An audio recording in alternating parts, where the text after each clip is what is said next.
Our name is unimportant. Here we go, sunshine! Welcome to Legends of Gotham, where we talk about Fox's hit series Gotham, set in the world of Batman. I'm Bill Meeks. And I'm Anne-Marie DeSimone. And we are back for week 2 of 22, or 23, or however many episodes they're putting on Gotham this year. It's a surprise. Surprise episodes! How are you doing, Anne-Marie? Oh, I'm hanging in there. How about yourself? I'm doing fantastical. You know why? Hey, okay, how? Why? Because I'm super pumped about Gotham this week. It was really good. As always, what were you going to say? I have no idea. Perfect. I think I was trying to make a phantasmic joke, and it didn't work out very well. You know what you were going to say? I think I know. Is it about this fantastic thing behind me? No, it's about the fantastic people in our chat room joining us 8:30 p.m. EST at live.universebox.com, where you can watch us record the podcast live.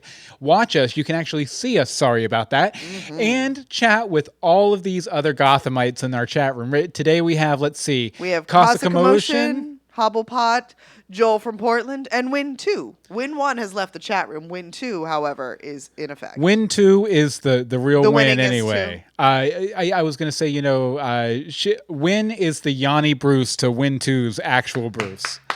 But yeah, if you Yanni win.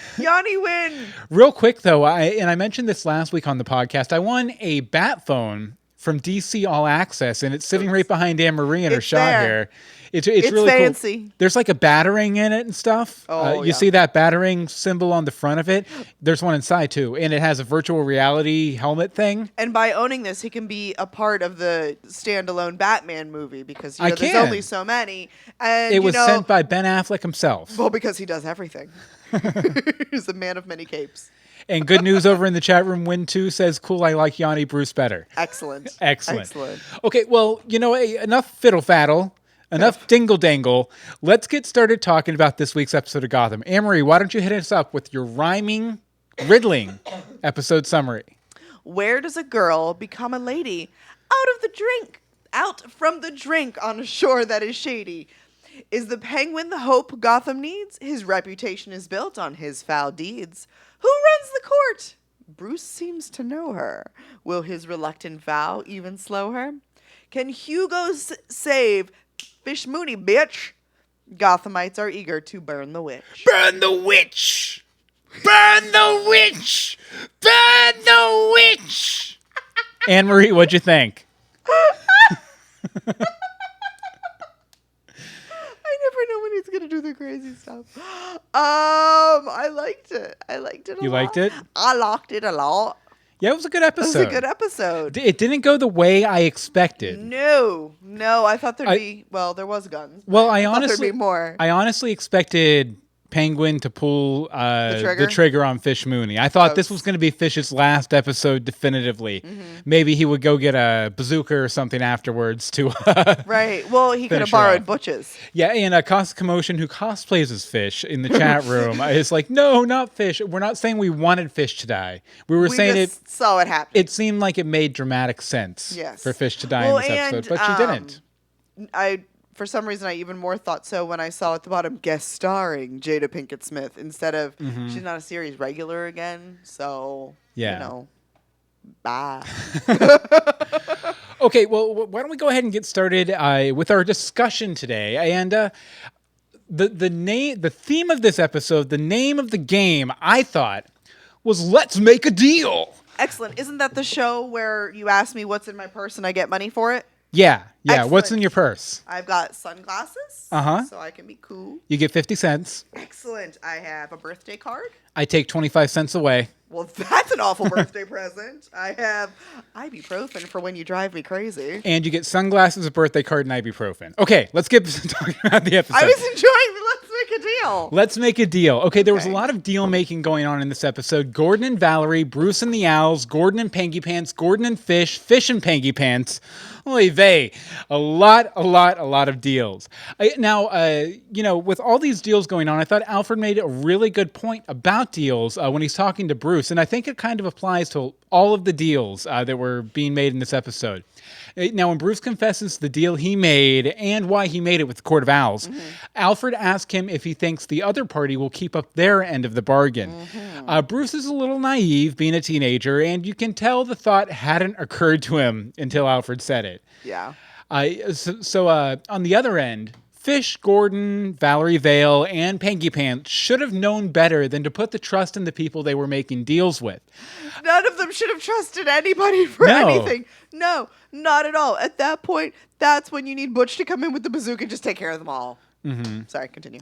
No, but I think, it was a lot of this begats this begats this. I think Jim double-crossing Fish to save Harvey was a direct reaction to Valerie double-crossing him earlier in the episode, which in turn was a reaction to Jim double-crossing her last week.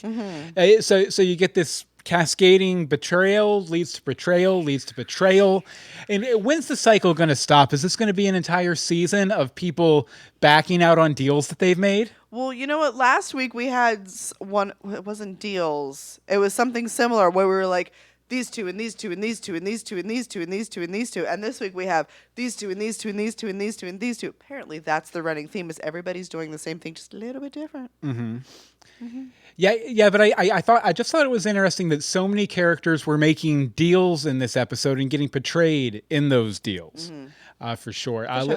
Let's see, some more Fish chatter over in the chat room. Win2 says, I like that Fish survived. We do we too. like it. And I'll have more on this later, but I think I know what direction they might be going with it. I'm very happy about that. And then Hobblepot asked, I wonder how Ivy will be approached by the writers. She still has the mind of a kid, but is stuck in an adult's body. More on that later. And I think you're wrong, Hobblepot. No offense. but Anne Maria. Spoilers.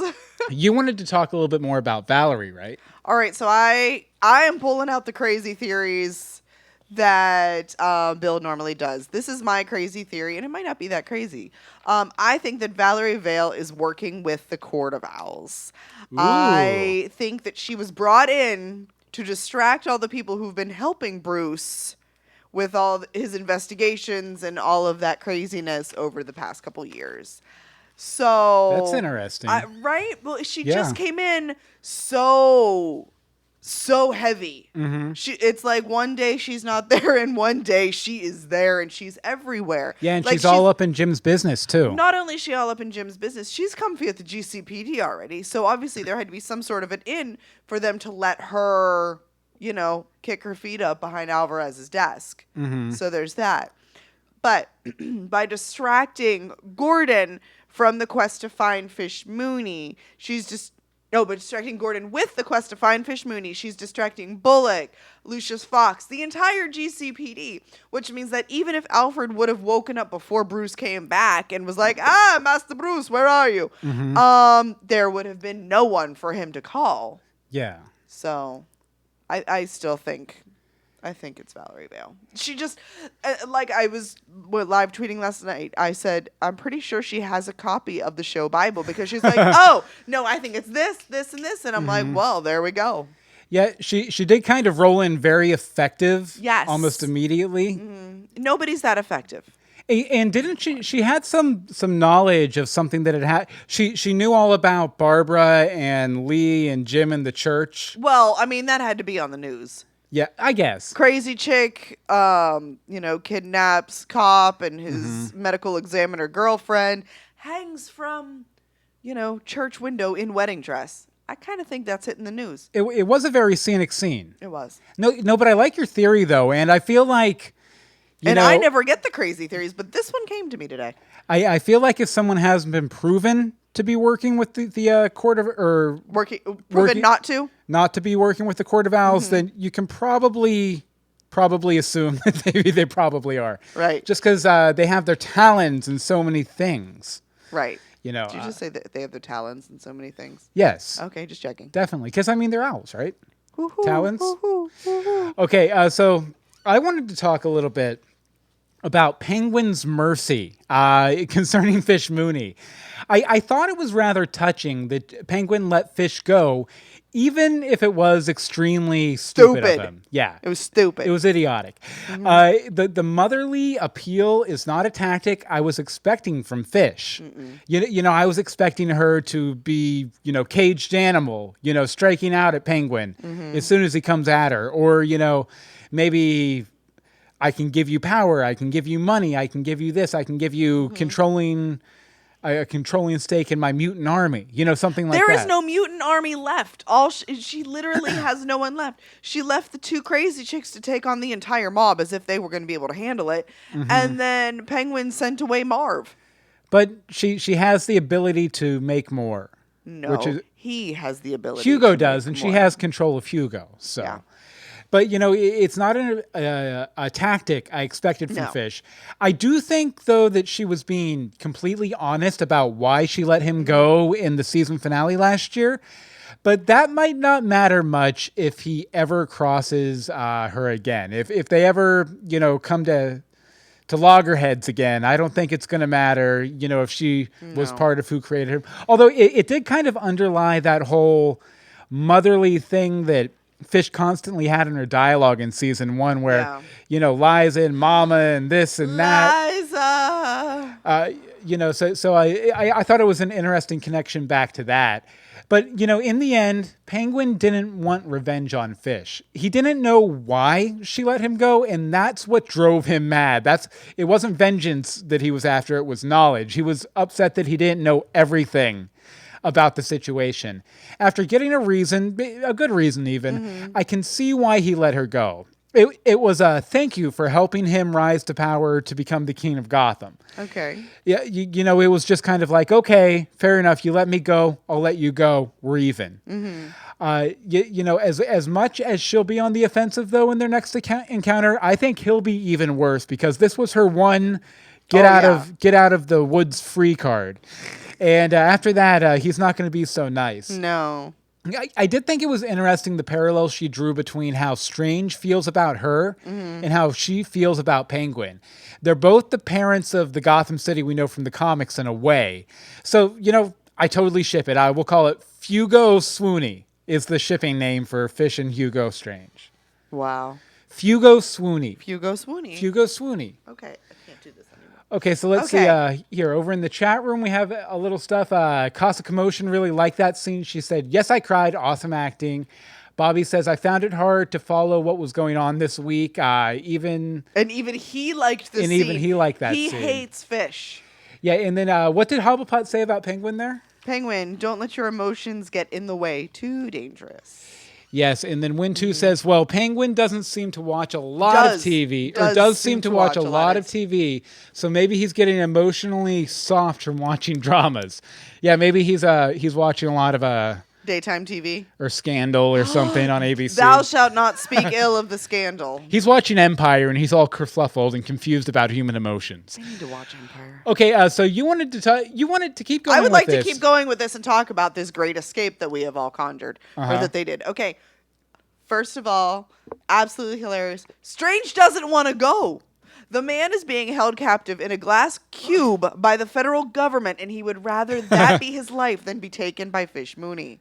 Well, can you blame him? I mean, he created her. Yeah. He knows what she's capable of. So, yeah, I guess I can't blame him. It makes sense. So, I just thought it was hilarious. He's like, wait a minute. No, I'm not good at the voice.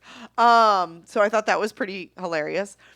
But where exactly does Fish think she is going to run off to with Strange and Marv for a brief moment before Penguin sends him away, which I don't know where he just went. They are literally in the middle of nowhere. There are a ton of cops and a very angry mob just a few yards away. They're on the other side of the building. Well, they're concerned with the huge mob out in front, so they're not paying too much attention to the back right now because they're getting torn down by the crowd. Right.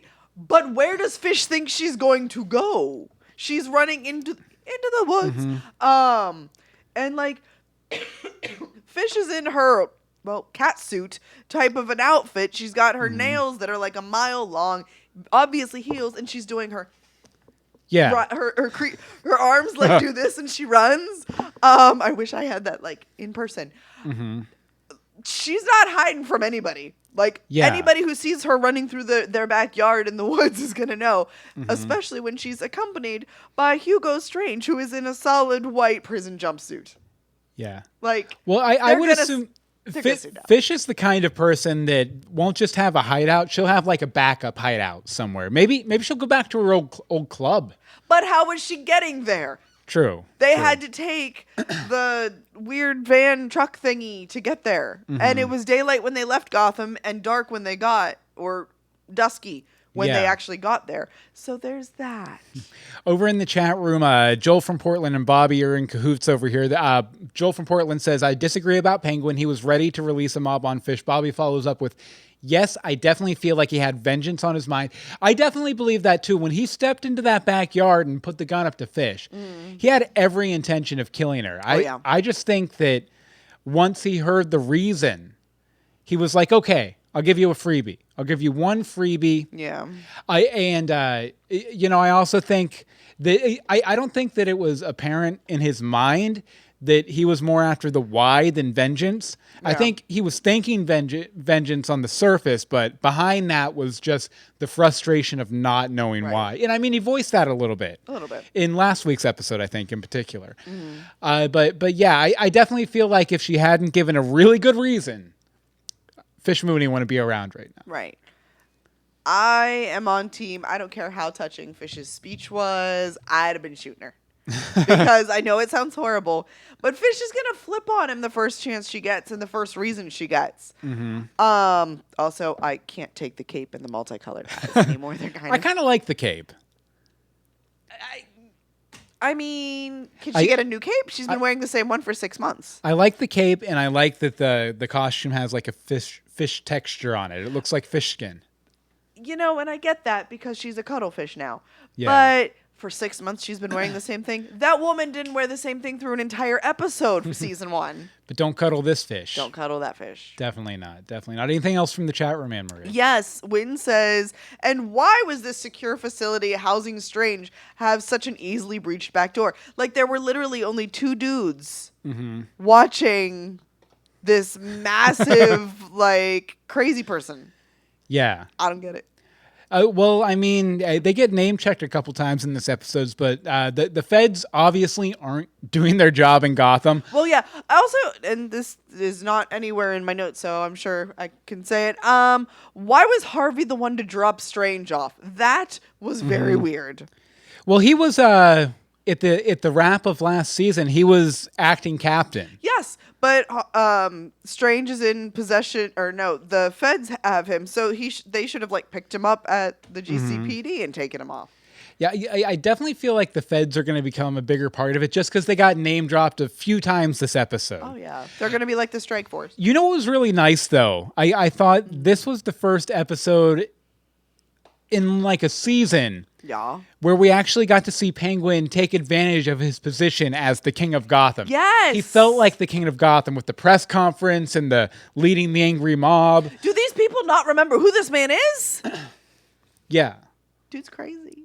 He is crazy. He's crazy. He's crazy pants. Pengy pants, crazy pants. Pengy pants, the crazy pants. Definitely. Okay, so normally we would have Look at This Joker here, but I forgot to do it. Plus, we really didn't have one anyway. So, legendsofgotham.com. Let's just think it's an angry mob person. Click on Look at This Joker right up at the top there. But we would like to mention that, it's the beginning of the season. We'd like to get some new listeners in. There's probably a lot of people who've caught up on Gotham over the summer. Or they're working on it like my father, who's in the middle of #maniacs. So one really good way to do that is if you go over to iTunes or Google Podcast or wherever and leave us a review. And if you leave us a review, whether it's good or bad, we'll read it on the show like we're going to do with Holly Max right now. All right, this is Holly Max, a great Gotham podcast. 5 stars.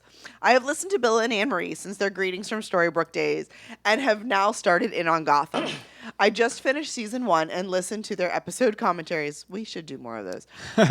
Love their insights and how they make everyone feel like they're sitting right with them, having a good time, talking to very good friends. Keep up the great work, you two. Why, thank you, Holly Mac. Thank you very much, Holly Mac. And this is a personal challenge from us to you. Oh, hi. Pause the podcast. Go to iTunes. But what if they're driving? Go to iTunes. Okay. Leave us a review. Mention Cuddling Fish Mooney in the review. And we'll give you a special shout out. Yes. We'll love you forever. Forever. We'll donate to your favorite charity $1. That's awful. Thank you. And one other way you can help. Speaking of $1. One other way you can help support the show, actually, is you can go over and donate to us on Patreon, which we have a newly revamped Patreon for the new year over at patreon.com/universebox. And if you're not familiar with what Patreon is, it's basically you can hop on over here, and you know how you give NPR, $1 every 6 months or $5 every 6 months.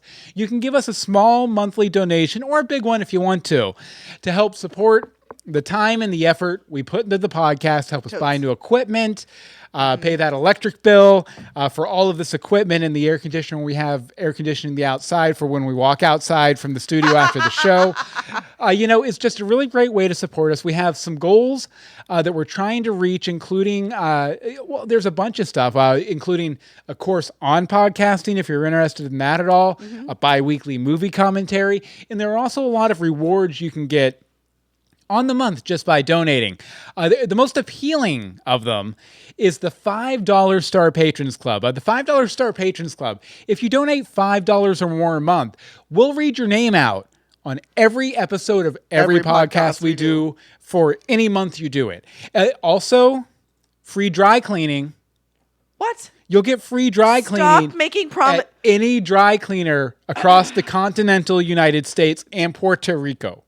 Bill Meeks is a really bad politician, and he's making a promise that he can't, do. That makes me a really good politician. But we want to thank our $5 star patrons, including Becca Baca, Angel, Kelsey, Holly Mac 79, Monica Jones, Sage of Earth, Harry Seidler, Timothy Peters, Robert Cattiller, and Hope Mullinax. You guys are awesome. And you're the cream of the crop. I think I did that last week. And your suit jackets are going to smell so good because they're freshly dry cleaned. You're not going to believe it. It's going to be Brooks Brothers like Alvarez. If you want to be a member of the $5 Star Patrons Club, go to patreon.com. That's patreon.com/universebox. And remember to think outside.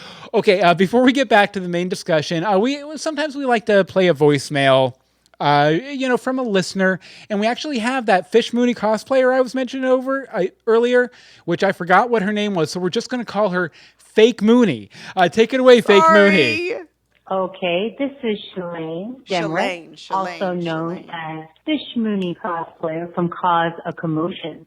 Hello. Just finished watching the episode tonight. 3 things. A, Hugo Strange had a lab. Why? And who provided that lab? Second, I didn't know that Fish's powers were only temporary. I assumed that once she touched you, or in Harvey's case, kissed him, that it was permanent. Didn't realize it would wear off. And 3, actually 4 things. 3, the scene between Oswald and Fish was probably the best so far as writing and acting on my part. It was amazing.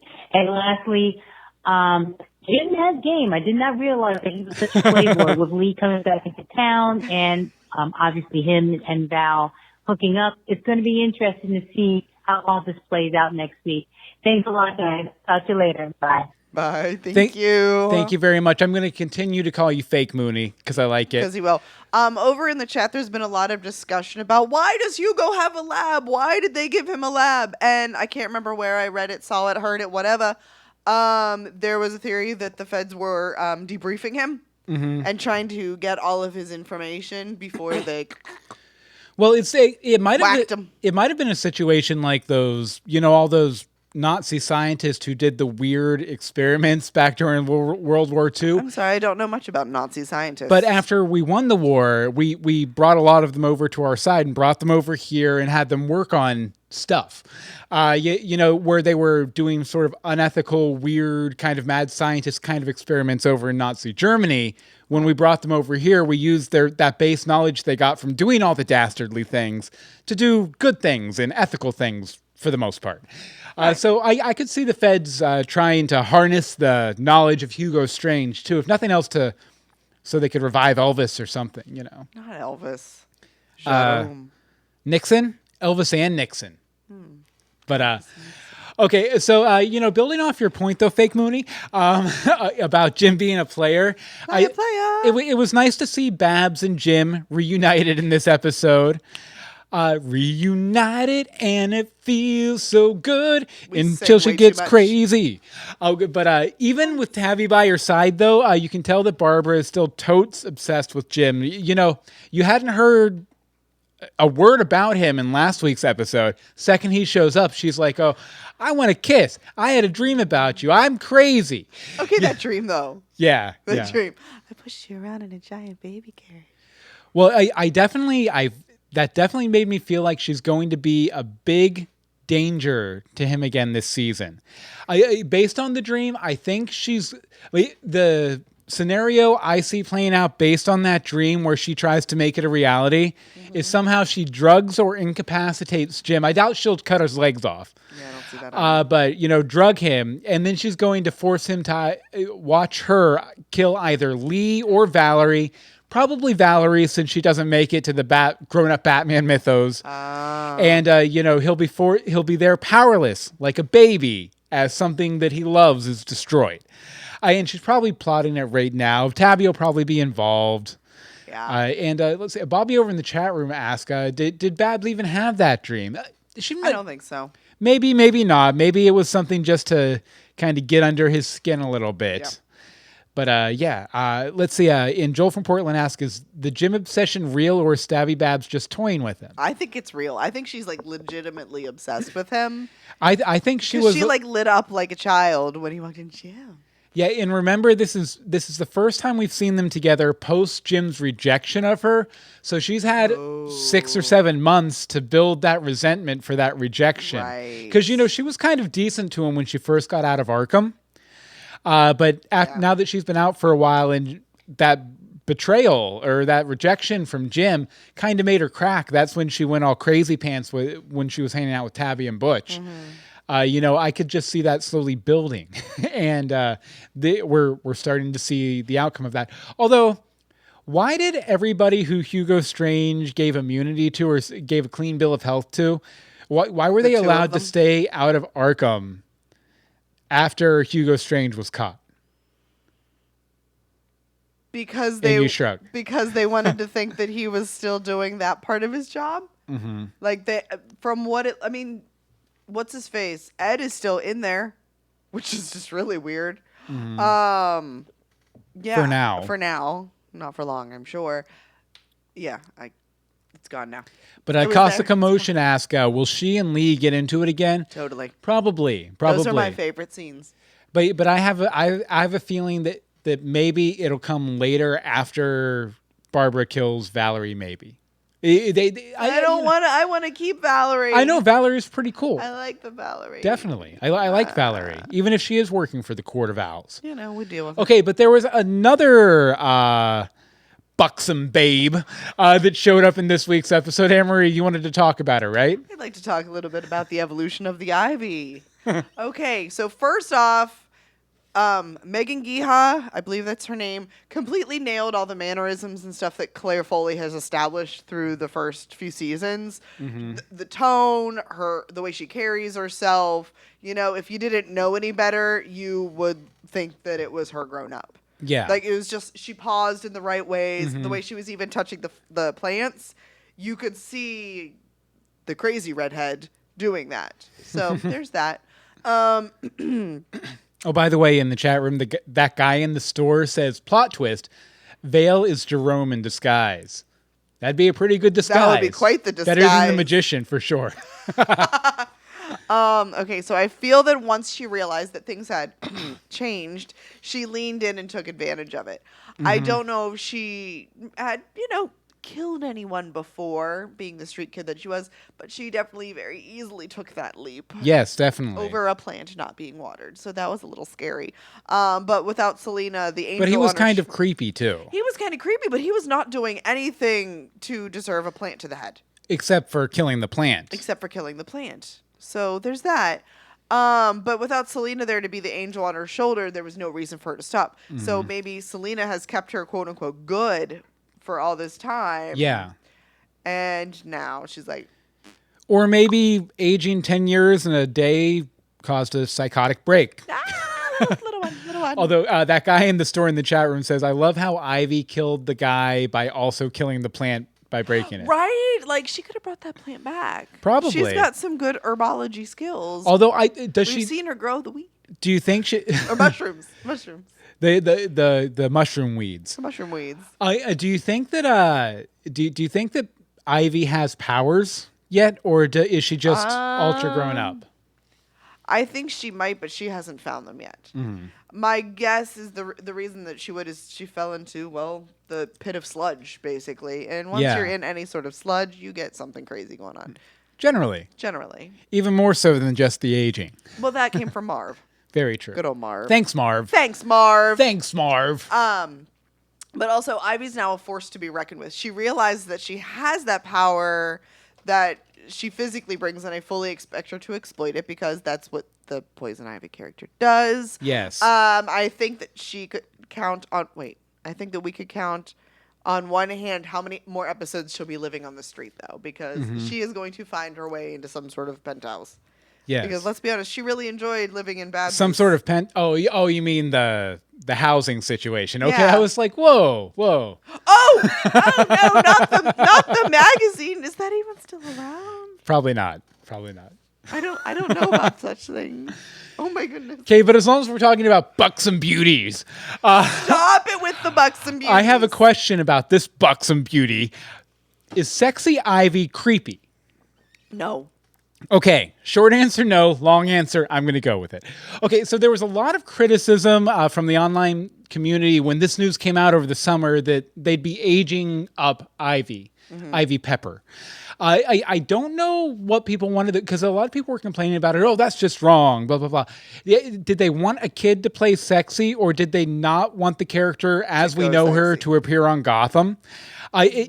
I thought the idea made a lot of sense because you get the best of both worlds. One, you keep character continuity within the show. You know, you see this thread of this character from season 1, episode 1. I mean, she even name drops that, the cops killed her parents and everything. Well, killed her dad. Her mom ran away. She was abandoned. Yeah, so you get that character continuity throughout the entire show, while at the same time getting the character we know from the comics.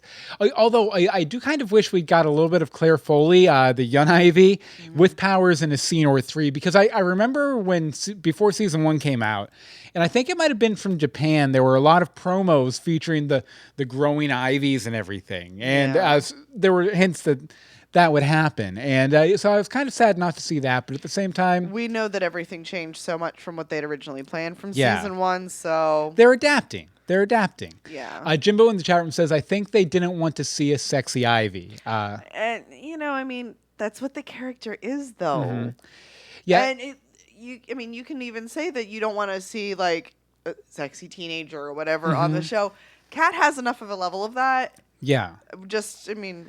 It's all like... But I also think, there is such a wide variety of characters on this show and in the Batman universe itself that it's totally okay to have a character whose main characteristic beyond her powers is that she's sexual and sexy. And I also think it's probably a good idea to cast someone who's not a teenager to play that. She couldn't have played that character. Yeah. She's like 15. Yeah, I was maybe in 2 or 3 more years, but I mean, that's probably the long end of how long Gotham's going to go. Right. So I can definitely see why they did it. And I think in the end, they did enough with the writing to keep a kid growing into a sexy woman from being too creepy.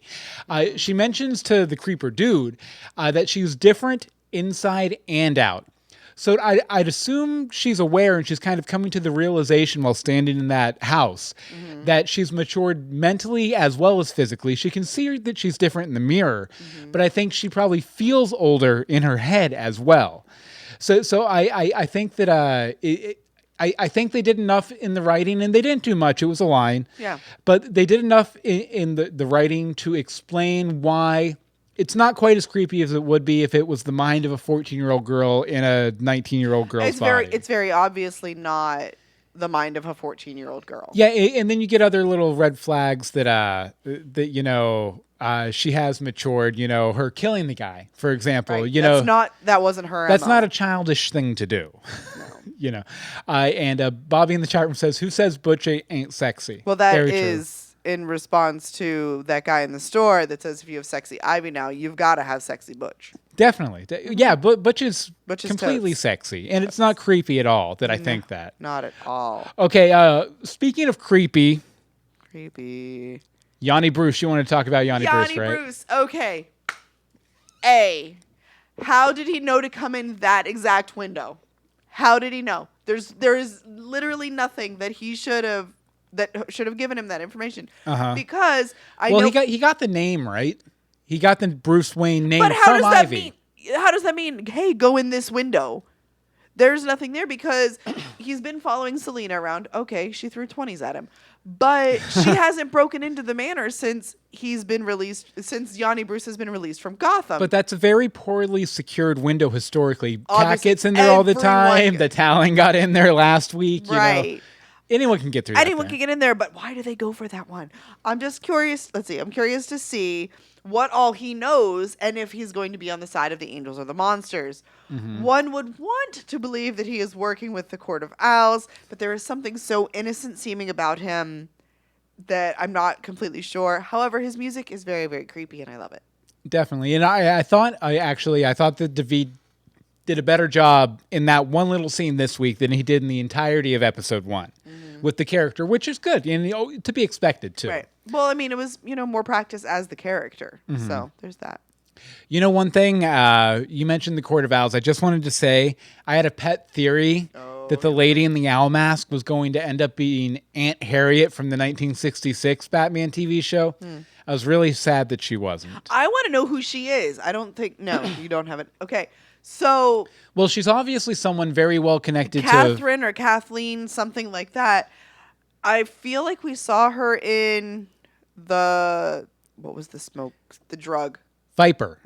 I feel like we saw her at that. We did see, there was a senior businesswoman who was connected with the Court of Owls in that episode. It wasn't the same actress, though. But I'm saying I feel like I saw her in the crowd. Yeah, it would be interesting. We probably should have gone back and looked at that episode. Ain't if anyone got has, time for that. Yeah, let us know for sure, though.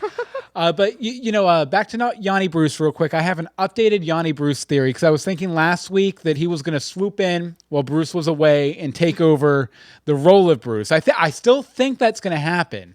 But based on the deal Bruce made in this episode, I think Yanni Bruce will assume the role of high-class Bruce, what with the dancing lessons and whatnot that kind of gets alluded to in this. The dandy boy. Yeah. While the actual Bruce goes after the owls, perhaps in a mask to hide his identity. Yeah, that's what I'm saying. One point, though, I'm kind of wondering about is if that plan would even work, it would necessitate that the Court of Owls not realize it was happening. Now, the Court of Owls was behind Indian Hill, but They should know about the other Bruce. Strange, it was kind of a passion project of Dr. Strange's, too. So do you think they know about Yanni Bruce? Do you think Yanni Bruce is connected to the Court of Owls?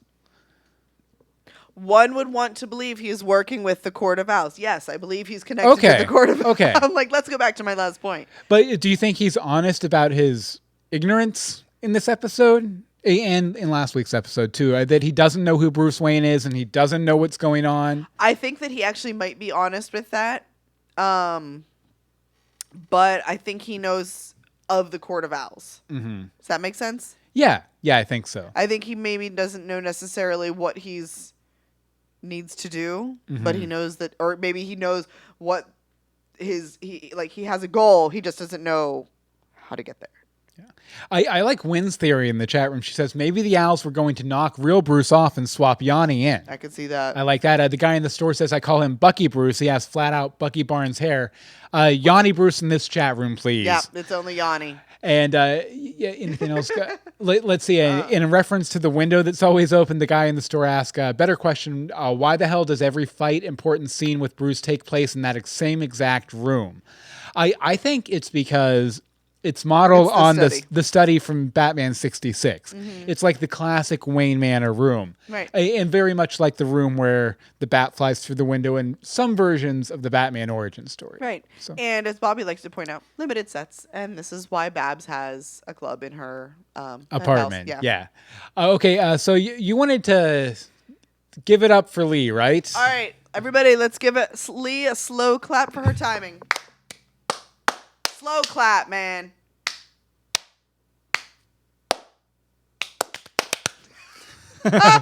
Good timing. Right? Was it Barnes or Bullock who tipped her off? That's all I want to know. Which one of which one of them it was? My vote is for Barnes because he wants Gordon to get out of the GCPD. Yeah. He's like, you don't work here. Go away. Why are you here? Go away. Like, how many times this episode? You are not a cop. Get off of my stairs. So, Do you think it was someone who called her back to Gotham, or do you think something happened with that dude she was making out with last week? No, somebody called her back. You know why? Because Barnes told him where she was. I think that there was the connection. So you think Barnes just called her up? Lee, Jim's making out with someone else. You got to get here quick. No, because he wasn't making out with somebody else before in enough time. We don't know how far away she was. I mean, no, we don't. But that could be a bullet train. That could be built on hyper time space stuff from comic books. You know. No, I think it was, or maybe Barnes called, months ago, and she just finally got her together and came to see him. Yeah. I don't know. That's fair. That guy in the store says Lee showed up like she was a 40s movie star. Yeah, there was definitely a very strong film noir kind of. Yeah, they just needed to fix her hair, though, because it was really bad. And I like Win 2's theory again. She murdered that guy and is now on the run. LOL. Perfect. And he deserved to die. He did. You know why? He was kissing Jim's girl. He was in the way of Gorkins. But definitely. Okay, so let's see here. Okay, it's time, I think, to wrap up our conversation. Okie dokie. And to vote with the arbitrary scale, which is something I come up with off the top of my head. Let's see. Spirits of the arbitrary scale, what will you give me today? Okay, out of 111 broken down old things, how many broken down old things do you give this episode, Anne-Marie? 106. Why? Because I like 106. You like 106? I just like the number. I just like the number. No, it was a really, really good episode. I had some issues with that first scene and understanding the Court of Owls with Bruce, and I'm pretty sure I saw one or two other people in the chat room also had that problem following. I think it could have. I need things laid out for me pretty clearly. But other than that, I really enjoyed this. I like when things happen versus when we just sort of chug along. Yeah. So I liked it. Let's see. What about you? Over in the chat room, Bobby gives it 87 broken down old things. No, only 87 things. No. You can't adjust the scale once it's out there in the universe. Sorry about that. Let's see. Feel free to weigh in the chat room too. Let's see. I'm gonna give it 100 broken down old things and a lost badge, because I thought it was good. It wasn't quite as exciting and jam packed as last week's episode, but it wasn't the premiere. I really loved the turn on Penguin and Fish, though, that whole scene, how I thought that was going to go down. I thought that was really neat. I like Penguin's rise again and him acting like he's the king of Gotham and what that might portend for the future. I'm the king of the world. And, I can't get enough of Alfred calling Bruce Sunshine either. So let's see. Win 2 is giving it 99 broken down old things, while the guy in the store is going with 109 broken down old things. Nice. And that guy in the store, too, is also, again, plot twist, Lee is Jerome in disguise. Every character on this show is Jerome in disguise. I like that. You know what? I'm okay with that. It's like being John Malkovich, except being Jerome, being this Joker. We have a new movie. And Jimbo gives it 101 old things. Just like 101 Dalmatians. Yes, definitely. I agree with that assessment. Okay, so that does it for our discussion for this week. Now, on to the news. News. First up, the ratings. Fox's Gotham got a 1.2, which was even with their early numbers. Which is, about even. Yeah, 1.2 is pretty good. It's on pace with last season for sure. Yeah. Definitely. Update from the chat room. Hobblepot gives it 87 broken old things. And Joel from Portland gives it 70 things. Too much exposition and didn't like that Ozzy punked out. I love that people call him Ozzy. See, I just like calling him Panky Pants. I love calling him Panky Pants. But, what you were I don't know. Okay. Okay, so we do have a preview for next week's episode here, which there's the doc. There's the doc. But what's next week's episode called again? Look into my eyes. Look into my eyes. Let's see here. Let me get it loaded up here. Okay, there we go. So we'll go ahead and take a look at this. And this is the introduction Look into his eyes. of the Mad Hatter into Gotham, which as we've heard from a couple executive producers, kind of changed the direction they were going with this season. And we're buffering. It's okay, though. Look, Yanni Bruce holding scissors. He's going to cut his own old hair. Jim's shining a flashlight. And, I love the look of the Mad Hatter. Yeah, and we're not playing the narration because we don't want to get taken down by Fox or anything. But go and watch this trailer. The link is at legendsofgotham.com in the show notes for this episode. Totes.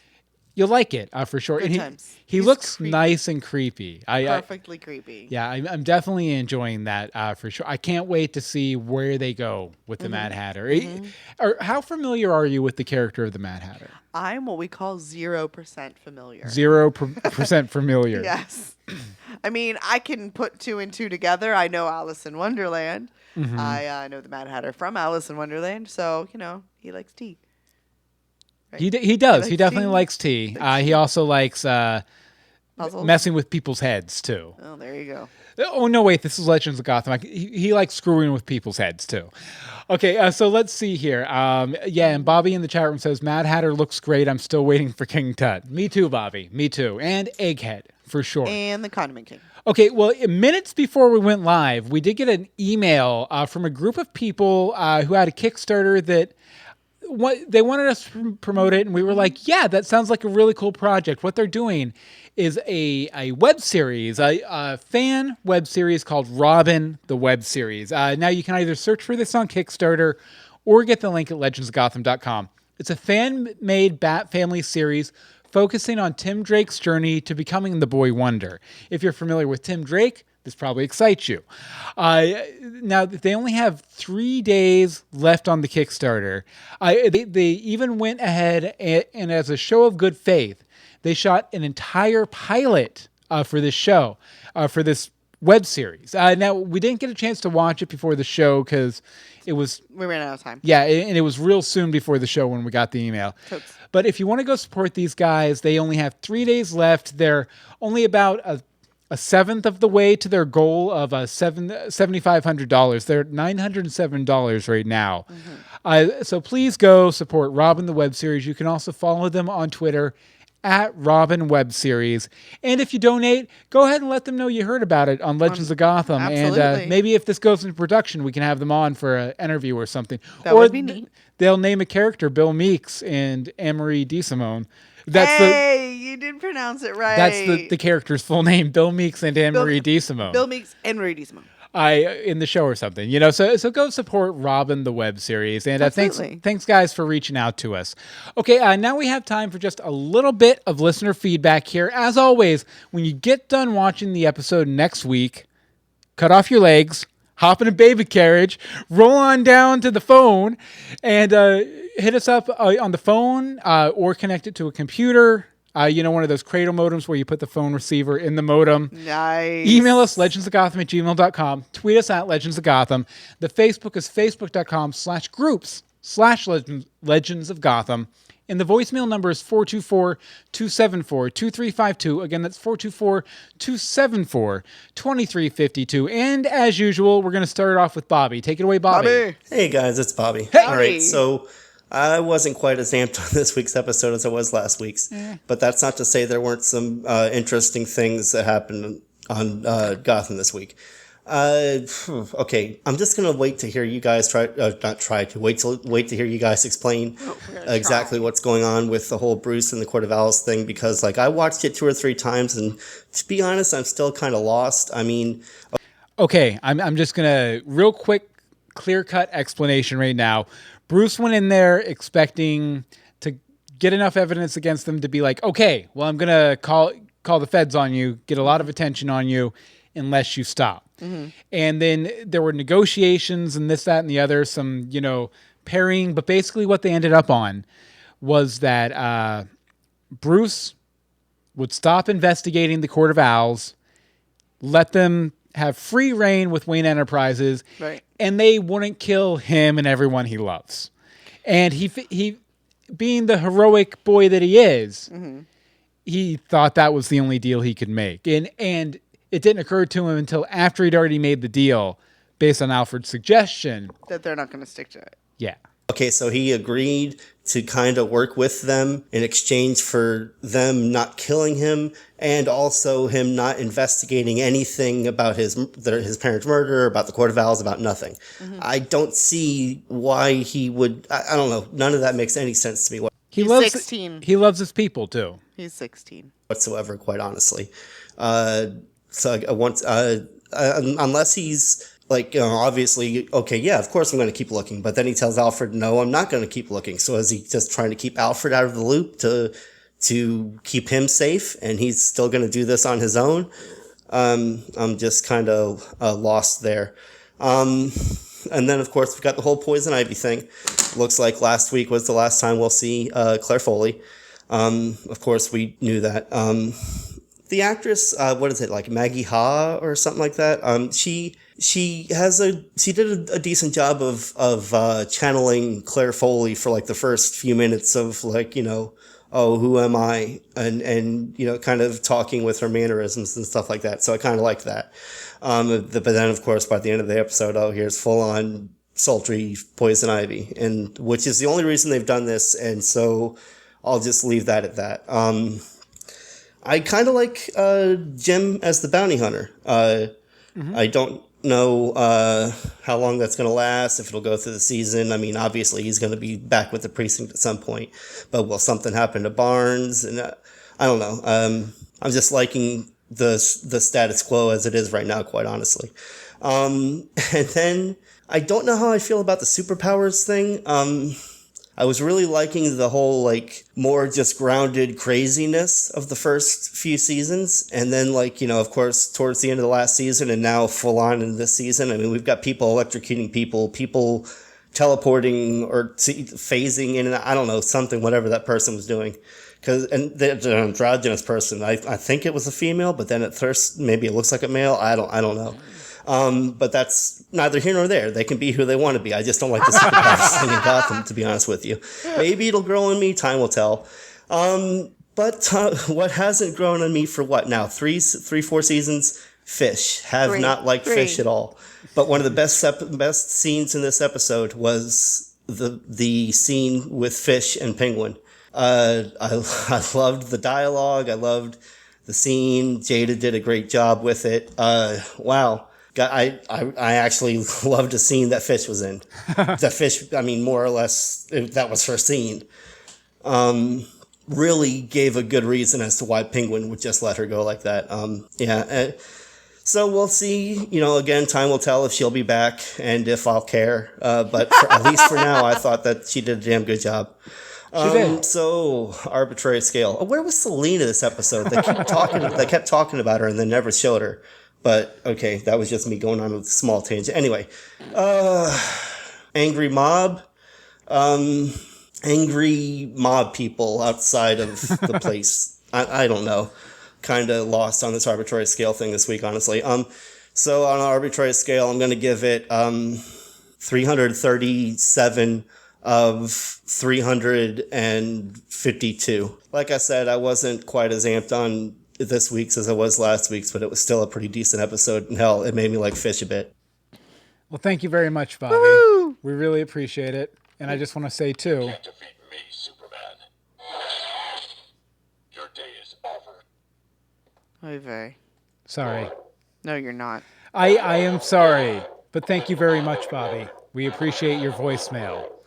Okay, Anne-Marie, we have a comment from Nico, right? We do. Can you please take that thing off? Never. Okay, Nico over on Twitter at Cobble Potteries. Can't voicemail, but another nod. I loved Fish calling Penguin Oswald when he promptly corrects her. A contrast to the season 1 pilot. And over on YouTube, Gamer Pony said, your theory almost makes sense because in the new 52, Gordon has become Batman, but he wears this weird GCPD robo suit with rabbit ears. And, snap. I love the idea of the court training Bruce, since it would basically be the League of Assassins situation from the Nolan movies. Yeah, that would definitely it would be congruous. But unfortunately, it doesn't look like it's going that direction after this week. But thank you, Gamer Pony. If you want to, Thank you, Gamer Pony. next week after, I mean, you're not going to have legs anyway. You're going to be in a baby carriage. You might as well roll over to your communication device. Email us, legendsofgotham@gmail.com. Tweet us at Legends of Gotham. Facebook is facebook.com/groups/Legends of Gotham. And the voicemail number is 424-274-2352. Again, that's 424-274-2352. 274-2352. Look it up online, legendsofgotham.com. Bobby in the chat room asked, Bill, can you even see out of that? I don't know what you're talking about. Obviously not. Okay, we want to, again, thank all of our lovely Thank you, chatters, for joining us 8:30 p.m. EST Tuesday night, live.universebox.com. We want to see you next week. Or we want to see you in a half hour for our show, Universe Box. Oh, yeah. By the way, if you're watching this live, we go live in half an hour with our news show, entertainment news show, Universe Box. We encourage you to stick around. You'll just, maybe about 15 minutes after we go dark, refresh the page, and we'll be good to go. If not, download it at universebox.com. Anne-Marie, where can people find you online? You can find me on Twitter at DeSimone, like it says right there. Or you can check out my blog, crunchycrafty.com. As for me, you can follow me on Twitter. I'm Bill Meeks over there. You can follow all of the podcasts we do, including that new one I just talked about, universebox.com. And you can also follow me down into the back cave.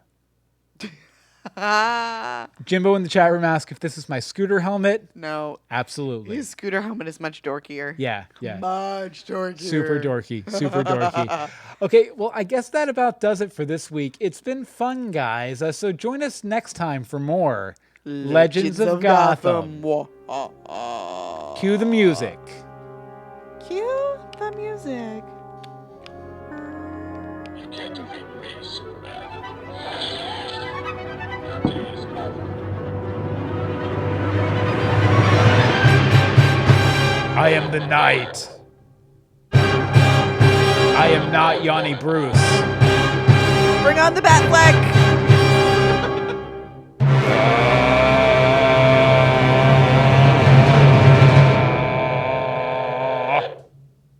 Ba-dum-bum. No, that was good, right? Take off the mask. No, that was good, right? Yeah. Hold on, let me turn off the mask here. All right, guys, episode titles real quick. Let me get these cobbled together, cobble-potted together. Woohoo. Let's see here. We would like your input, although I do have one that's a personal fave at this moment. I'll paste them into the chat room, and then we'll put them up. Actually, we have them up on screen because they're in the chat room. Let's make a deal. Hugo Swooney, Cuddle This Fish, and Thanks Marv. So if you guys want to vote in the chat room, Do it real quick for the episode title, we would appreciate it. Anne-Marie, what's your vote? Well, I want to say I want to say thanks, Marv, but Let's Make a Deal is much better. Yeah, Let's Make a Deal I thought was a good one too. Although I do like the smart attitude of Thanks, Marv. Let's see. Bobby votes Let's Make a Deal, so that's 3 for Let's Make a Deal. We have a few other people in the chat room. If anyone wants to chime in, we're going to give it about another 30 seconds. So I know you're on a delay. Okay, we have one for Cuddle This Fish. From when Joel, I think, is suggesting Ozzy Punked Out. And you know what? I like that one. I do like that one, but it would be Panky Pants. We'd have to have a unanimous from the chat room. Nah. Not that I'm in the another for Cuddle This Fish. So we're almost tied. You in the chat room can be the tiebreaker. You are the tiebreaker. Whichever one gets the vote next, Cuddle This Fish or Let's Make a Deal is going to be the episode title. Although I almost feel like we made the Cuddlefish reference last season. I'm sure we did when we learned that it was a cuttlefish. Yeah. So where's my dog? Let's see here. Waiting. Okay. Waiting. I think you're going to have to just pick. Okay. In that case, unless something happens while I'm talking, it's Let's Make a Deal. Okay, it is Let's Make a Deal. Yay! Thanks, guys. We're going to be live again in about half an hour. So see you then. Just refresh the page then in about 15 minutes. In about 15 minutes. Totes. All right. Peace. Bye.